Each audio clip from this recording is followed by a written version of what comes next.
എനിക്ക് പറയാനുള്ളത്, ഇങ്ങനെ തള്ളി വിടുന്നതിന് മുമ്പ്, കേരളത്തിലെ സാധാരണക്കാരുടെ വാഹനങ്ങളൊക്കെ പരിശോധിക്കുന്നതിന് മുമ്പ്, അവർക്കൊക്കെ പിഴയിടുന്നതിന് മുമ്പ്, അവരെ പിഴിയുന്നതിന് മുമ്പ് നിങ്ങൾ ചെയ്യേണ്ട കുറച്ച് കാര്യങ്ങളുണ്ട്.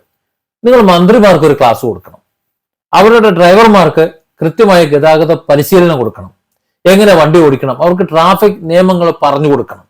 എത്ര ഡിസ്റ്റൻസിലാണ് വണ്ടി ഓടിക്കേണ്ടത്, എങ്ങനെയാണ് വണ്ടി ഓടിക്കേണ്ടത് എന്ന് കൃത്യമായിട്ട് പഠിപ്പിച്ചു കൊടുക്കണം. അതിനുശേഷം നിങ്ങൾ ചെയ്യേണ്ടത്, നിങ്ങളുടെ വണ്ടികളുണ്ടല്ലോ, ഗതാഗത വകുപ്പിന്റെ കീഴിലുള്ള KSRTC ബസ്സുകൾ അടക്കമുള്ള എല്ലാ വാഹനങ്ങൾക്കും ഇൻഷൂർ കൊടുക്കണം. എന്തിനാണെന്നറിയോ?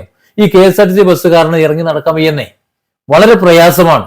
ഒരു വാഹനം ഓടിച്ചു കഴിഞ്ഞാൽ KSRTC ബസ്സിന്റെ ചന്തി കൊണ്ട് ഒരു തട്ട് തട്ടിയിട്ടൊരു പോക്കാതെ ഒരു ഹോബിയാണ്.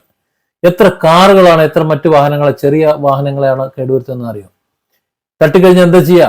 നിർത്തിയിട്ടേക്കുന്ന വാഹനങ്ങളെ പോലും ചന്തി കൊണ്ട് അടിച്ചിട്ടിട്ട് പോകുന്നുണ്ട്. അതൊരു ഹോബി പോലെയാണ്. ഒന്ന് ഓവർടേക്ക് ചെയ്ത് പോയി കഴിഞ്ഞാൽ കുടുങ്ങി, പിന്നെ ഒരു വാശി പോലെയാണ്. അപ്പോൾ അത്തരം അപകടത്തിൽപ്പെട്ടാൽ ഈ വാഹനം വാങ്ങിയ ഒരു കടവും ഇടവും വാങ്ങി എങ്ങനെയെങ്കിലുമൊക്കെ ഒന്ന് ഒപ്പിച്ചതായിരിക്കും. അവർ പിന്നെ ആകെ മുടിഞ്ഞു പോകുന്ന ഒരു കോലമാണ്. എന്തിനാണ് KP ഗണേഷ്കുമാർ മന്ത്രി ഈ ശാപവാക്കുകളെല്ലാം കൂടെ നിങ്ങൾ വാങ്ങിക്കേണ്ടത്?